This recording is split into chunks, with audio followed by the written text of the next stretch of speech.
wasn't used to the high elevation, or hiking for that matter. Warriors braved the elements traveling the globe on missions, and counselors stayed behind and researched. But they'd made the decision that today's mission was a case for both of them. It would require Theodore's sharp thinking and Guinevere's bravery and agility. "Are you ready for the climb, old man?" Guinevere asked him with a wink. He paused, his hands on his knees as he doubled over from the exertion. "It's true that I'm not as sprightly as I used to be, but I can do this all day long. I'm only taking it slow for your benefit." Guinevere laughed. "Speaking of things you can do for my benefit, try taking the word sprightly out of your vocabulary. Grown men really shouldn't say such things." Theodore's laughter echoed in the crisp autumn air. "Okay, my darling, what would you have me replace that word with? Perky, frisky, nimble, chipper?" Guinevere grimaced. "You've been hanging out with elves too much. You're starting to sound like them." "But hey, I'm not starting to smell like them, so that's a good thing," he joked.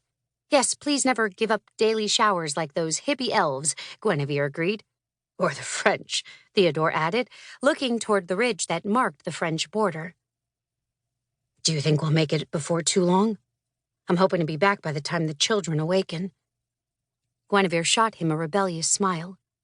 "I will, but I'm not sure about you." He chuckled again.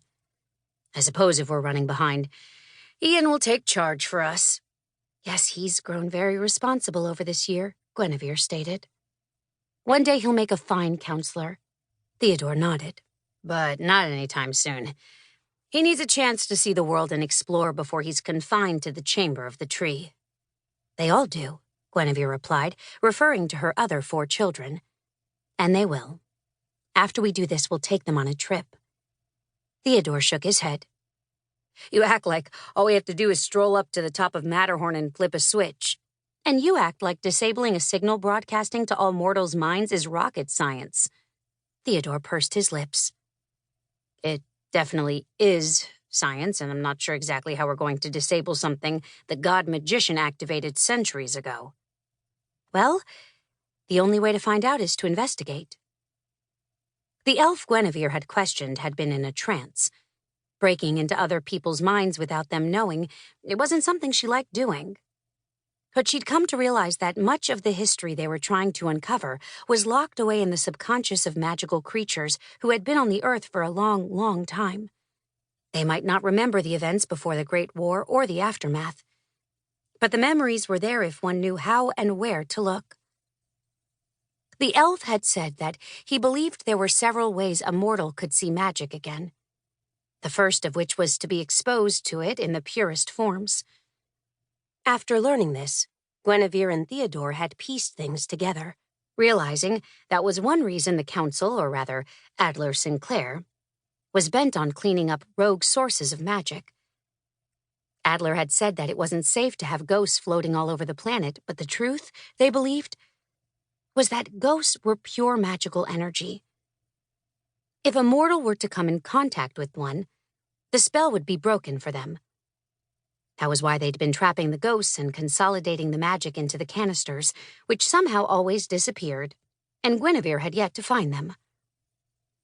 The elf had also said that the constant exposure to magical creatures could, under the right circumstances and depending on the mortal, break down their walls, allowing them to see magic again. That meant that the spell placed on mortals long ago wasn't foolproof. Guinevere had learned early on that there were no absolutes with magic. No spell would work 100% of the time. Once a rule was made, say that the dead couldn't be brought back, someone would find a loophole. They were everywhere in this world, and that was what made it so beautiful and gorgeously complicated. Guinevere Beaufont wouldn't have it any other way. But there was one final safeguard that kept the shield up for most mortals, preventing many from knowing that magic existed. It was the signal broadcasting from the Matterhorn. What kind of signal, she and Theodore didn't know. Was it magical tech or an ancient artifact? That was also unclear. What the Beaufonts did know was that they had to disable it so they could break the spell. Then,